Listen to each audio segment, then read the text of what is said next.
എല്ലാവർക്കും വിനീത നമസ്കാരം. ശ്രീമദ് ഭാഗവതം ദശമസ്കന്ധം പൂർവാർത്ഥം അധ്യായം 24 ശ്ലോകം 12, 13, 14, 15, 16, 17, 18 7 ശ്ലോകങ്ങള് ഇന്ന് നമുക്ക് നോക്കാം. നന്ദഗോപർക്ക് ഭഗവാൻ മറുപടി കൊടുക്കണം. നന്ദഗോപര് പറഞ്ഞു, ഇന്ദ്രന് യാഗം ചെയ്തില്ലെങ്കിൽ ഇന്ദ്രൻ കോപിക്കും. ഇന്ദ്രനല്ലേ നമുക്ക് വർഷം തരുന്നത്, ഇന്ദ്രനല്ലേ മഴ പെയ്ക്കുന്നത്, അതുകൊണ്ടല്ലേ കൃഷി ഇതൊക്കെ വേണ്ട പോലെ നടക്കണത്. അപ്പോ ഈ പൂജ നടത്തിയില്ലെങ്കിൽ നമുക്ക് സുഖം ഉണ്ടാവില്ല, നമുക്ക് അതിന്റെ ദോഷം ഉണ്ടാവും എന്നൊക്കെ പറഞ്ഞപ്പോ ഭഗവാൻ അതിന് മറുപടി പറയണു. കോമളം പൂജയൻ വേണം ശ്യാമളോയം കുമാരക വേദവേദ്യം പരം ബ്രഹ്മ ഭാസതാം പുരതോ മമ ഗംഗണപതയേ നമ സംസരസ്വത്യേ നമ ഗുരുഭ്യോ നമ ഓം നമോ ഭഗവതേ വാസുദേവായ. ശ്രീശുക ഉവാച വചോ നിശമ്യ നന്ദസ്യ തഥാന്യേഷാം വ്രജൗകസാം ഇന്ദ്രായ മന്യും ജനയൻ പിതരം പ്രാഹകേശവ. അപ്പൊ നന്ദഗോപര് പറഞ്ഞ പോലെ തന്നെ അതെ അതെ എല്ലാവരും മറ്റുള്ള ഗോപന്മാരും അങ്ങനെയാണ് കൃഷ്ണ, ഇന്ദ്രന് കൊടുക്കാഞ്ഞാ പറ്റില്ല.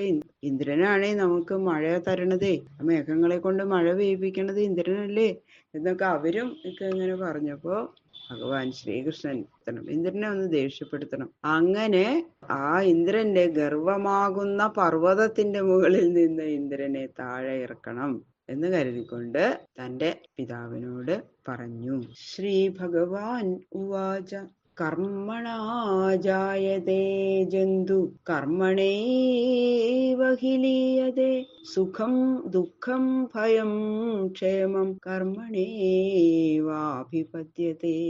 ഭഗവാൻ വിചാരിക്കണം, ഇങ്ങനത്തെ ഐശ്വര്യം മതമത്തനായിരിക്കണം ഈ ഇന്ദ്രനെ. എന്റെ പിതാവും കുലത്തിലുള്ളവരൊന്നും ഉത്തരാദികളിൽ നിന്ന് പൂജ സ്വീകരിക്കാൻ അധികാരമില്ല. ഈ വ്രജവാസികളിൽ നിന്നും പിന്നെ തന്റെ പിതാവിൽ നിന്നും ഒന്നും കർമ്മത്തിന് ഫലദാന ശക്തി ഇല്ലല്ലോ. കർമ്മം ജഡല്ലേ, അപ്പൊ ഈ കർമ്മത്തിന് ഫലദാന ശക്തി ഉണ്ടോ? ഇല്ല. അപ്പോ അതുകൊണ്ട് ഫലദാതാവായിട്ട് ഈശ്വരൻ വേണം എന്നാണല്ലോ പറയണത്.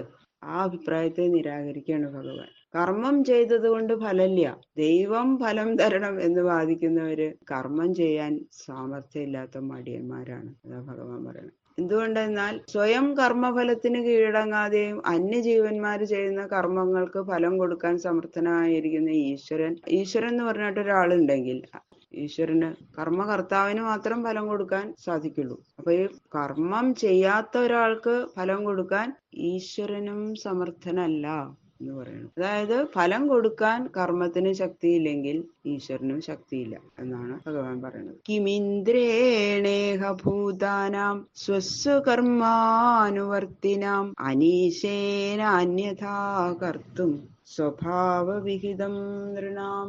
അതുകൊണ്ട് എല്ലാവരും അവരവരുടെ കർമ്മഫലങ്ങൾ അനുസരിച്ചുള്ള സുഖങ്ങളും അനുഭവിച്ചു കഴിഞ്ഞുകൂടുകയാണ്. ജന്മാന്തര കർമ്മ അനുസരിച്ചുള്ള വാസന കൊണ്ട് മനുഷ്യർ പ്രേരിപ്പിക്കപ്പെടുന്നു. അപ്പോ ഓരോരോ പ്രവൃത്തികള് പ്രവേശിച്ച് കർമ്മം ചെയ്യണം. ആ സംസ്കാര വിശേഷത്തെ മറ്റൊരു വിധത്തിൽ ആക്കി തീർക്കാൻ അശക്തനായ ഇന്ദ്രനെ കൊണ്ട് മനുഷ്യർക്ക് എന്തൊരു വിശേഷ പ്രയോജനമാണ് ഉള്ളത്? ഇന്ദ്രന് ഇതൊന്നും ചെയ്യാൻ തരാനൊന്നും സാധിക്കില്ല. അതുകൊണ്ട് ഈ കർമാനുസാരമായിട്ടുള്ള ഫലം കൊടുക്കാതിരിക്കാനോ അതിനെ അതിക്രമിച്ച ഫലം കൊടുക്കാനോ അസമർത്ഥനായിരിക്കുന്ന ഇന്ദ്രന്റെ ആരാധന കൊണ്ട് യാതൊരു ഫലവുമില്ല. അച്ഛാ, കർമ്മത്തിൽ നിന്ന് തന്നെയാണ് ഫലം സിദ്ധിക്കുന്നത്. ഫലപ്രധാന സാമർഥ്യം കർമ്മത്തിനില്ലെങ്കിൽ ആടിന്റെ കഴുത്തിലെ തൊങ്ങലിന്റെ സ്തന സാദൃശ്യം പറയണു, അജാകള സ്തനം പോലെ. അത് അങ്ങനെ കർമ്മം നിഷ്ഫലമായിട്ട് പോകും. അതിപ്പോ അവിടെ ഉണ്ടായിട്ട് കാര്യമില്ലല്ലോ, ആടിന്റെ കഴുത്തിലെ തൊങ്ങല് അതുപോലെ ആവുന്നു. അപ്പോ ലോകത്തിലെ ആരും കർമ്മം ചെയ്യില്ല. അതുകൊണ്ട് കർമ്മം തന്നെ ഫലം നൽകുന്നു.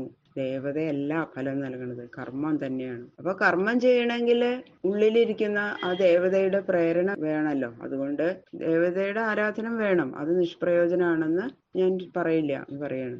ഒരാളുടെ സംസ്കാരമാണ് ഇപ്പൊ കർമ്മം ചെയ്യാനുള്ള ബുദ്ധി ജനിപ്പിക്കുന്നത്. ആ സംസ്കാര വിശേഷത്തെ മാറ്റാനൊന്നും ഇന്ദ്രന് ശക്തിയില്ല അച്ഛാ. അതുകൊണ്ട് എന്തുകൊണ്ടായാലും വേണ്ടില്ല, ഇന്ദ്രനെ ഈ യാഗം ചെയ്ത് കൊടുക്കേണ്ട യാതൊരു ആവശ്യമില്ല എന്ന് ഭഗവാൻ ഉറപ്പിച്ചു പറയാം. യാഗം ചെയ്യണം. അത് ഇന്ദ്രന് ചെയ്യണം എന്നൊന്നുമില്ല.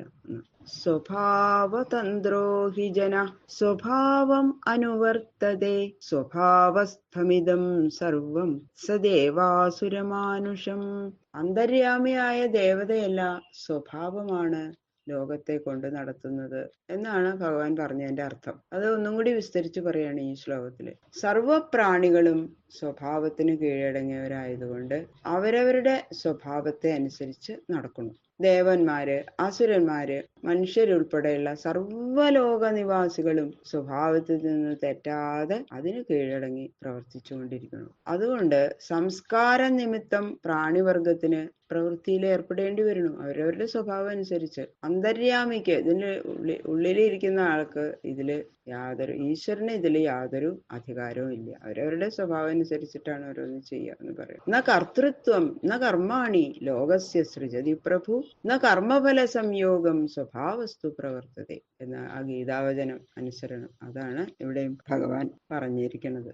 ദേഹാൻ ഉച്ചാവജാൻ ജന്തു പ്രാപ്യോ സൃജതി കർമ്മണ ശത്രുർമിത്രമുദാസീന കർമ്മൈവ ഗുരു ഈശ്വര. സ്വഭാവസിദ്ധമായിരിക്കുന്ന കർമ്മം തന്നെ എല്ലാറ്റിനും കാരണം ആണ്. അതുകൊണ്ട് കർമ്മത്തെ തന്നെയാണ് പൂജിക്കേണ്ടത് എന്ന് ഉറപ്പിച്ചു പറയണം ഭഗവാൻ. താന്താങ്ങളുടെ കർമ്മങ്ങൾ അനുസരിച്ച് ജീവകോടികൾ ഉത്കൃഷ്ടമായും നികൃഷ്ടമായിരിക്കുന്ന ഓരോരോ ശരീരങ്ങൾ എടുക്കുന്നു. ആ കർമ്മങ്ങളുടെ പര്യവസാനത്തിൽ ആ വക ശരീരങ്ങളെ ഉപേക്ഷിക്കുകയും ചെയ്യുന്നു. ഒരാൾക്ക് ശത്രുവും ബന്ധുവും ഉദാസീനനും ഗുരുവും ഈശ്വരനും അവന്റെ കർമ്മം തന്നെയാണ്. അപ്പൊ കർമാനുസരണമല്ലാതെ ഒരുവനും ഒരു ഫലവും ഈശ്വരൻ കൊടുക്കില്ല. കർമ്മോ അത് സ്വഭാവത്തിൽ നിന്ന്, അതായത് പ്രകൃതിയിൽ നിന്ന് ഉണ്ടാവുന്നു. അപ്പൊ അതുകൊണ്ട് ഇന്ദ്രന് ഇത് കൊടുക്കേണ്ട യാതൊരു ആവശ്യമില്ല എന്നത് ഉറപ്പിച്ചു പറയാ ഭഗവാൻ. തസ്മാത് സംപൂജയേൽ കർമ്മ സ്വഭാവസ്ഥസ്വകർമ്മകൃത് അഞ്ജസായേന വർത്തേത തദേവാസ്യ ഹി ദൈവതം. അതുകൊണ്ട് ജന്മാദി സുഖ ദുഃഖ അനുഭവങ്ങളൊക്കെ ഈ കർമ്മത്തിന് അധീനമാണ്. ഏതൊരു മനുഷ്യൻ ഏതു വിധത്തിലിരിക്കുന്ന വർണ്ണാശ്രമാദികളെ സ്വഭാവാനുസരണം പ്രാപിക്കുന്നുവോ ആ അവസ്ഥയിൽ ഏതൊരു കർമ്മം ചെയ്യാൻ സാധിക്കുന്നുവോ ആ കർമ്മം ചെയ്തുകൊണ്ട് കർമ്മത്തെ തന്നെ ബഹുമാനിക്കണം. ഈശ്വരനെ ആരാധിച്ചാൽ ഈശ്വരൻ പ്രസാദിച്ച് ഫലം തരും എന്നുള്ള അഭിപ്രായമാണ് ബലമായിട്ടുള്ളതെങ്കിൽ അതും ആലോചിച്ച് പ്രവർത്തിക്കണം. വിചാരപൂർവമല്ലാതെ ദൈവത്തെ ആരാധിക്കുന്നത് കൊണ്ട് ഫലസിദ്ധി ഉണ്ടാവില്ല.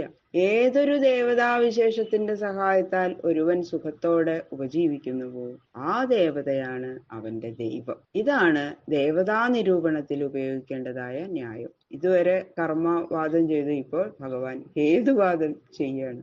ബാക്കിയുള്ള ശ്ലോകങ്ങള് നാളെ നോക്കാം. സർവത്ര ഗോവിന്ദനാമ സങ്കീർത്തനം ഗോവിന്ദ ഗോവിന്ദ.